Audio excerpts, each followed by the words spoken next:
Земјоделците се уште ги немаат добиено парите од субвенциите. Нивните сметки се празни, иако платежната агенција им вети дека ќе почне исплатата уште на почетокот на оваа недела. Градинарите се надеваат да се надминат пречките и од понеделник да се почне со плаќање. Уште пред недела дена, тоест од понеделникот, требаше да се почне со исплатата на субвенциите. Именно на последната средба со министерот по земјоделие, со директорот на инспекторатот и директорот на платежната агенција беше договорено дека во најбрз временски период ќе почне исплатата на субвенциите. Меѓутоа, знаеме дека тогашниот директор на платежната агенција што беше присутен на таа средба, после ден-два си поднесе оставка и сега, колку што знаем, има друг директор на платежната агенција и според сите информации што доаѓаат од платежната агенција и од Министерството за земјоделие, изнаоѓаат решение дека субвенциите ќе почнат да се исплаќаат од текот на денешниот ден или најкасно од понеделник.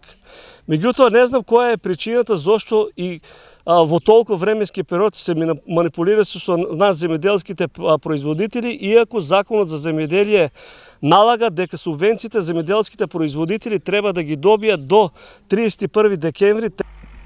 Пред 10 дена земјоделците им дадоа рок на Министерството за земјоделство и платежната агенција да почнат со плаќање на ланските субвенции, во спротивно ќе почнат со масовни протести.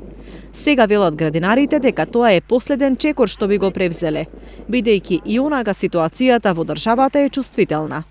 Па според сето она што се случува во нашата држава, имајќи го фактот, не сакаме сега земјоделието да го вмешаме со политичкиот дел, мислам дека треба најдобро ќе биде да се изнајде решение и финансиските средства да ги добијат самите земјоделски производители, бидејќи им се потребни било од кога да е, поготово на сите оние земјоделски производители кои се наоѓаат на старт на своето производство, бидејќи колку толку ќе им се помогне со тие средства во стартот на производството.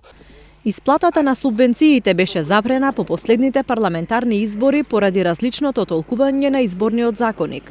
За надминување на проблемот, Министерството изготви предлог измени, но на владината седница на која тие се разгледуваа беше заклучено дека антикорупцијската комисија треба да се произнесе околу можноста за реализација на поддршката откако ќе ги согледа сите законски решенија кои што го регулираат овој процес.